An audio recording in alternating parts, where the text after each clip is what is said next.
Okay, so if, else if, elif and else statements in Java are used to um, execute specific code if a condition is true or false. So let's see how it works. So for example, if 2 is, let's say if 2 is greater than 3, we want to print 2 is greater than 3. But if this is not the case, we want to print that 2 is not great 3 is greater than 2, which we will put in the else block, because else meaning that if this is not true. So 3 is greater than 2. So if let's predict the output.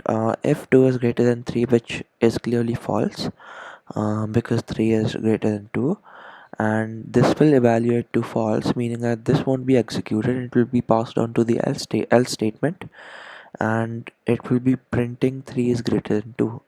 So let's run 3 is greater than 2. But let's say we want to give a specific another we want to give another condition. Let's say if this evaluates to false, but if this evaluates to false, you have to check another condition. Let's try that. So for that we use elif. Let's say 5 is greater than 2. We will be printing 5 is greater than 2. So let's predict the output again. So 2 is, if 2 is greater than 3, which it is not, print this thing, which it will not print because 2 is not greater than 3. So it will be passed on to the elif statement. So it says if this is not true, check if this is true. 5 is, else if 5 is greater than 2, print 5 is greater than 2. 5 is greater than 2, so it will be printing 5 is greater than 2. So let's run it. 5 is greater than 2. But let's say instead of 5 we do 1. Oops. Let's say instead of 5 we do 1.